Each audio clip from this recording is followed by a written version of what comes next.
opportunity. They're not quite the same. But there is a connection. Because yeah, this is a crisis. But it is also an opportunity. An opportunity for us all to show what kind of people we are. We're the kind of people who take the safe option, take the cautious option, keep our heads down, keep our mouths shut, toe the party line, do as we're told, stay on the bus. Or are we the kind of people who stand up and stick our necks out, put our money where our mouth is, even if it means exposing ourselves to great professional impediment, and indeed sometimes actual personal risk? Ladies and gentlemen, please welcome to the stage Anna Soubry MP. Yeah!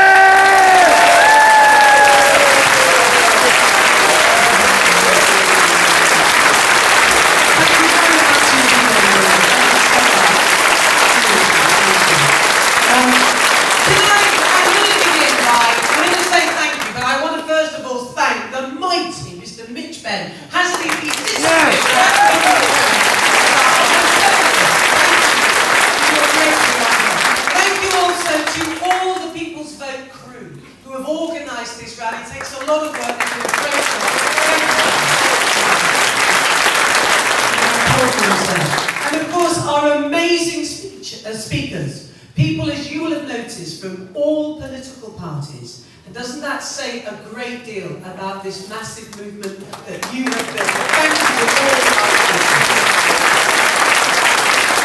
And obviously I want to thank you for the amazing work that I know so many of you have done. Now, not just the Sodom crew, who stand outside Parliament, who are amazing, who are out there.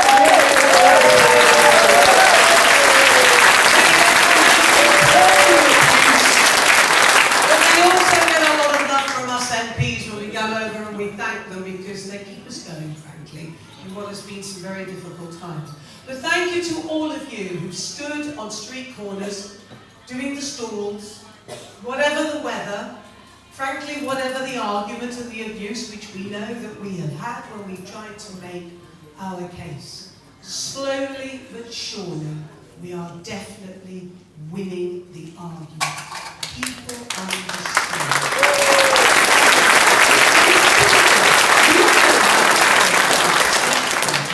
With bucket loads of respect, I think our great country has made a terrible mistake.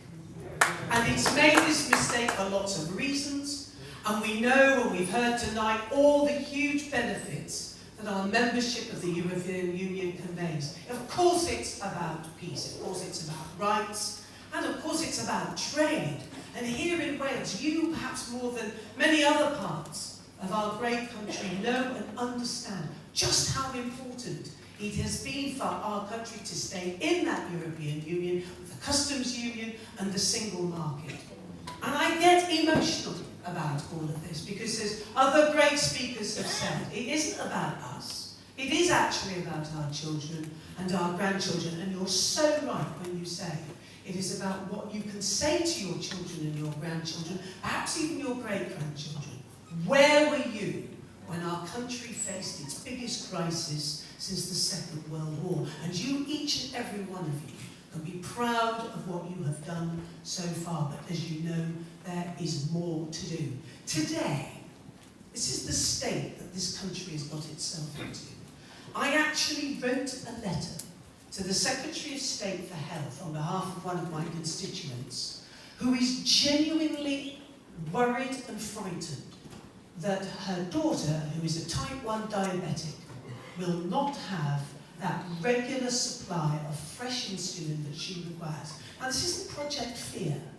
This isn't somebody who's bought some falsehood, as unfortunately 17 million people in our country did in the EU referendum campaign when they believed all the lies that the Leave people were telling. This is a real mother who has gathered and got her concern about her daughter's future, her treatment, from her pharmacist and from her GP. And she is right to have those concerns. 2019 MPs writing on behalf of their constituents who are frightened that they will not have vital supplies of medicine, and ministers no supplies. What a shameful state our country has got itself into.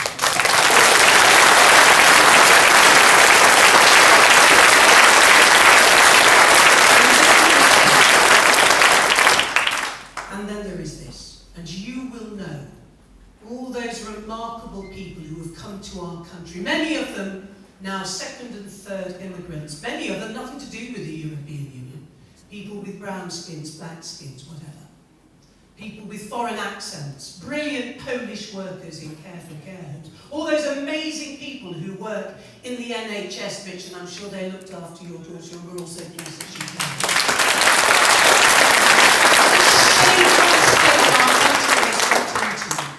When people talk about how they are spat at for no other reason than they're an immigrant, or the son or a daughter, or the grandson or the granddaughter of an immigrant. This is not my country. It's not your country. It's a country we do not recognise because we are in profound danger of it being seized by a minority who do not share those basic British values.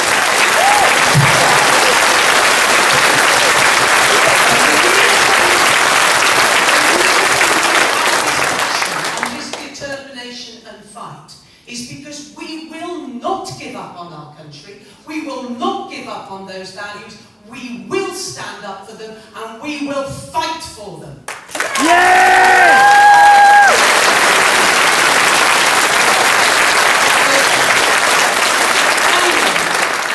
As so many have said, yes, thank you for all that you've done. Yes, it's wonderful to come to rallies and we all love each other, we talk to each other, we share our passion for the European Union, and we all recognise, of course, the best deal is the current deal that we have. Now we have two tasks. We must not give up, now that it is, I think, so near. We are so near to winning that people's vote. And when we win it, then we have that big campaign to fight. My God, we're going to fight it a damn sight better than the last one. Yes.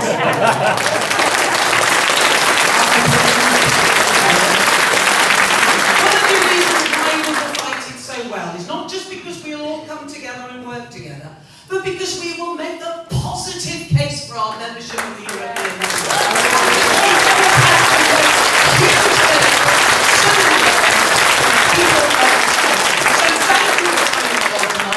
I hope we have inspired you. Now let's get out there, let's finally win that people's vote, and let's make sure we remain in the European Union. Yeah!